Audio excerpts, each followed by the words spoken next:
And it's like, that's a director who's like, what am I supposed to do? This character's not in my script. Yes, but we need to promote and tie in with her series on Disney+. So please put her in front of the fucking camera.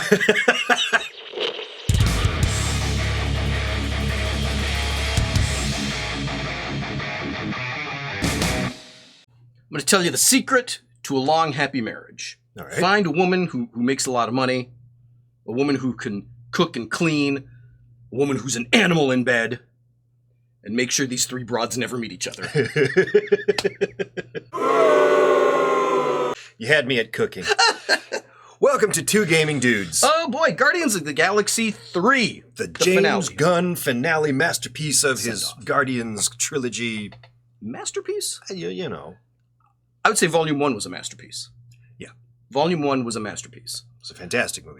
This was good. Yeah. It was good, but it was the weakest of the three. Really? I think it was the weakest of the three. Which is odd because it had the most heart. The whole subplot of Rocket's history had to carry the film. I mean, it had to do all the heavy lifting. Yeah. Which is fine. Yeah, That's okay. By far the emotion of the whole thing was this is definitely Rocket's story. And it hit really hard and really well. But beyond that, it's just a CGI big budget diarrhea-thon. But it's okay. I thought it was fine. It was good. It was good. I liked it. It wasn't actually great, but it was good. How do I put this? I liked it a lot, like a whole lot. Yeah. But I'm comparing it to every other piece of shit Marvel movie that's come out over the past 8 years or so. And then here comes this, and it really does feel like this diamond in the rough. Like, oh my God, finally something that I could maybe watch more than once. But maybe compare it to the other two Guardians films. Okay, that's a harder sell. The problem with comparing it with the greater MCU, I agree entirely. We've had nothing but shit. So this was a breath of fresh air. But I'm trying to think of how to phrase this correctly. When the first Guardians came out, it was a gigantic hit because it was different. Yes. Like, wow, it's fun. I'm enjoying this movie experience. It's not Thanos destroying the world. This is a fun movie. And then keep in mind, when the first one came out, someone that I know who's really big into comics was trying to sell me on this. Tell me, oh, Guardians, they're superheroes, but they're superheroes in space. And I said, that sounds like the dumbest shit. I am going to hate this. But then when it came out, I was like, oh, so it's like Star Wars. I love this. But goofy. But goofy and silly and fun. And yeah, I liked it a lot. And it was a gigantic success, right? Right. Well, what do the studio execs at Disney do when they have a huge success? Make more. They emulate the shit. Okay. And so they took that tone and started adapting it to the entire MCU. And you got She-Hulk, which was the same goofy tone. And Thor, which all took on the same goofy tone. And suddenly everything is... It's not unique anymore. There's an awful lot of this in the movie. Like, oh, you finished? No, I'm not finished. Oh, okay, I'm just upset. I thought you were finished. No, I'm not finished. I was just waiting for you. No, well, maybe if you weren't such a dick. Oh, well, maybe if you showed a little patience. There's a lot of that. Yes. But the entire MCU does that same shtick now. They've Taika Waititi'd the entire fucking MCU. So it's not unique anymore. I definitely see what you're getting You've at. diluted that. And yeah. You've diluted the charm of this series. A lot of the goofiness of it bled off into every other project. Yeah. So by the time part 3 came around, there was a lot of feeling of, I've heard these jokes. I've seen this banter. I feel like we've been here before. That wasn't to say I didn't enjoy the film. I liked it. But it did feel like it wasn't as special as it was when the first one came out. That's why I say it's the weakest of the three. And if it didn't have that heartstring tug from Rocket, it would be pretty boring. Let me talk for a minute about the heartstring tug of Rocket. Okay. And not saying it wasn't there. I absolutely had that hard knot in my throat a couple of times. But I think if you grabbed a camera and started filming people kicking puppies, like, okay, I get it. You're going to make us all feel bad. But you just had to go kick a couple puppies. And like, yeah, I hate this person who kicks puppies. And I am now sad because I like puppies. I felt like that. I felt like, oh my gosh, this is really getting to me, but I also feel cheated. Okay. Like you're pulling these emotions out of me. I feel so bad for these cute, cuddly, fuzzy little creatures that you are torturing and tormenting. And oh, I see what you've done here. I can actually hear Sarah McLachlan in the background. For 5 cents a day, less than the price of a cup of coffee, I could have saved Rocket and his friends. I don't know. I didn't get. I don't know. Maybe I fell into a deliberate trap where my focus was on Rocket and him losing the things that he cares about. Yeah. Not necessarily that there are the cute anthropomorphized animals. I don't care about that. Okay. My focus was, wow, Rocket is really devastated by this. Yeah. And I love Rocket, and so I can empathize. I don't know that they did that intentionally or not, but that was the read that I took from it. So it didn't bother me. It didn't feel cheap that they're killing a cute otter. I will give it to James Gunn. He does know how to make you laugh, and he also knows how to make you cry. Do you remember Peacemaker? Oh, fantastic. All right. The second time when he hugs Eagly, Eagly? and Eagly is hugging him, that got me. I was, again, like, I felt the tear. I'm like, Eagly really loves that man, and that man loves that bird. And so yeah, I felt it here when Star-Lord's trying to save Rocket and everything's going wrong. I was like, he really loves that raccoon, and that raccoon loves him. Okay. I mean, so, you know. right. Just, he loves the raccoon. Okay. We all love the raccoon. It was a wonderful send-off. A great way to wrap it all up. Mm-hmm. And I'm really glad that they've decided to wrap it up. I am too. Because if they pushed the envelope another time, there's talk. They're going to do more. Yeah, And but it's not going to be the same anymore. Star-Lord's going to appear in other movies, and they're going to do some version of Guardians. It's not going to be the same. They're going to retool and use some of the same cast members. It's fine, great, I don't care. Right. If they tried to do this again, you'd be stretching the limits of, all right, now I'm bored. Yes, I think so. 3 is the limit. And I will say that as a send-off for these characters, this was a great ending. Great, very good, yeah. I loved how they ended this. And I want to talk about how glad I am that they did not mess around with Gamora, with her character. Yeah.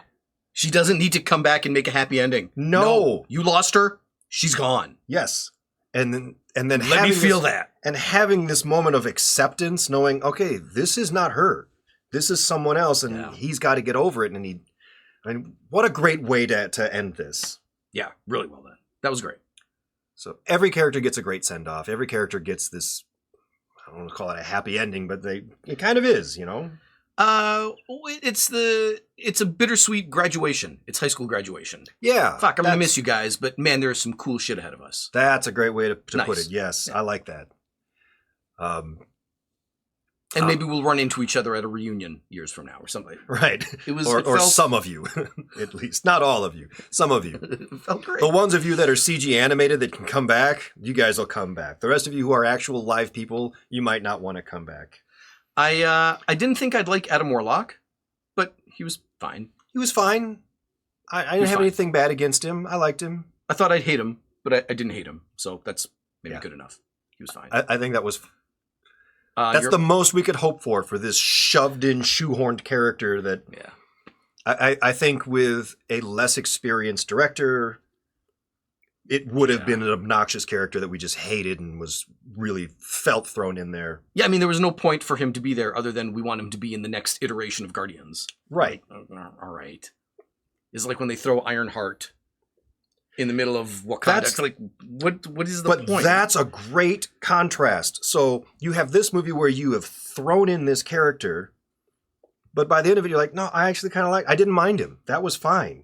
And then you go over to Wakanda where you've thrown in this character, and I hate And she her. does nothing. Yes. Other than hang out in the background and remind you, make sure you're familiar with this, because you're going to see it in shit coming up.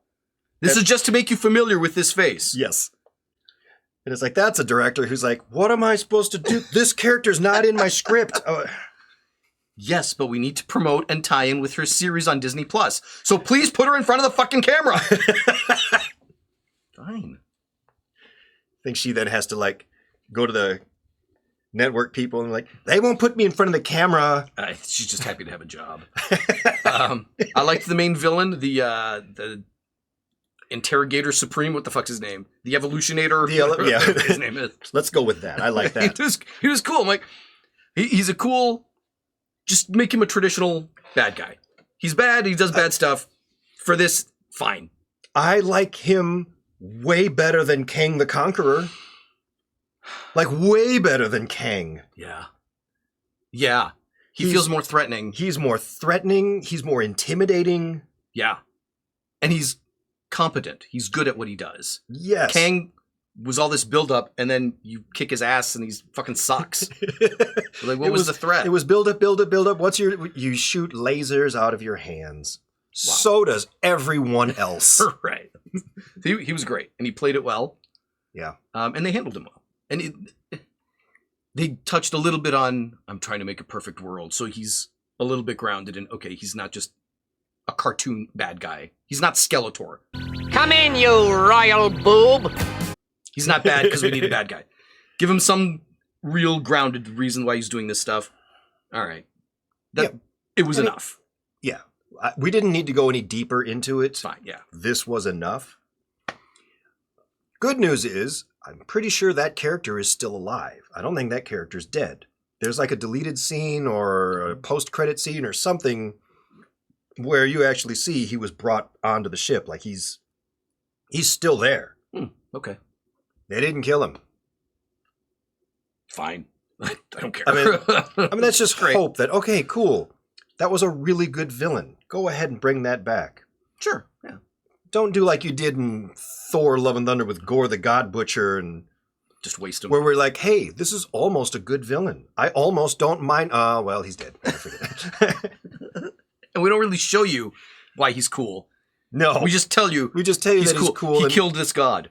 Can we see it? No, believe me, he killed it. It happened. It was cool. Here's a photo. I'm not going to show you any of it, though. All right. He looks kind of creepy. I guess that's enough to be a villain. I guess. I mean, he doesn't make a lot of sense. Sometimes he's really serious, and then suddenly he's the Joker. So I don't know what he's supposed to be portraying, but...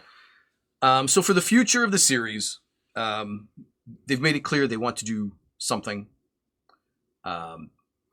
Dave Bautista had said earlier that he just can't he can't do Drax anymore. But then a script came up that focused on him and Mantis. Like the two of them doing their own thing together. I thought that was the Christmas special. I don't know. But it sounded like, wow, that could be a really cool direction. And he said, I might come back if that was a good script. As long as he gets to wear a shirt, because that's what he couldn't do anymore. He's starting to get older. Yeah, he can't maintain that physique anymore. Probably because he doesn't want to die before age 60, unlike Rock the Dwayne Johnson, who's going to crank himself to death for 5 more years and then drop dead. Man, that's going to be... Who else? Peter Quill, he says he might come back as the character for a good script. Maybe some other MCU Phase 5, Phase 6 shit, maybe. I don't even know what phase we're in, so sure. And, Groot and Gamora and all, and Adam Warlock, they could all come back as some version of Guardians in the future. So we may not have seen the last of this series, but we've seen the last of this series. There was talk about them bringing the... From Guardians 2, you saw like the previous Guardians who are now all Ravagers or whatever they're called. But, before that it was, Sylvester Stallone and that group. And there was a lot of people who were like, I want to see that group. That could be kind of cool, yeah. That could be fun. It's like the Expendables, but, the Marvel space version of the Expendables. And they're going to feel obligated to bring Yondu back somehow with some ridiculous bullshit nonsense reason. Well, these are all the actors who were like, we'll come back, because what else are we going to do, right? Yeah. So the studio's not going to say, no, we need content. So. Like, everybody else were like, we hired these super huge megastars who can very easily say, nah, I'm done. Robert Downey Jr., he can say, I don't need to come back. I'm good. Christian Bale. Guys, I'm booked out for the next 6 years on, intelligent films. So I don't know about this. But the guy that plays Yondu? Yeah, I'll come back. Yeah. In fact, I'm available right now. Should I come to the studio on Monday? I'm in the parking lot right now. No joke. There's a There's a Taco Bell across the street from Warner Brothers. It's down the street where Tim Burton grew up. Oh, that's great. There's Tim Burton's house, a little bit of neighborhood, a Taco Bell, a street, and then the Warner Brothers lot. There's a Taco Bell right there. What a place for it. Awesome. I'm right across the street. I can be there in 5 minutes. Let me just slam this chimichanga and I'll be right there. Can I get this to go? Yeah. So, I mean, there'll be plenty of access to second tier. Yeah, and I'm sure they'll players. Them and every character that's CGI because, you know, we couldn't get Vin Diesel to come back to go, I am Groot. But literally anyone can do that. Or him. Hey, Vin, can you just say I am Groot into your phone, record it, and email it to me? Yeah. Good enough. We're good. Awesome, thanks. We now have a movie. Here's your check for $55. Right.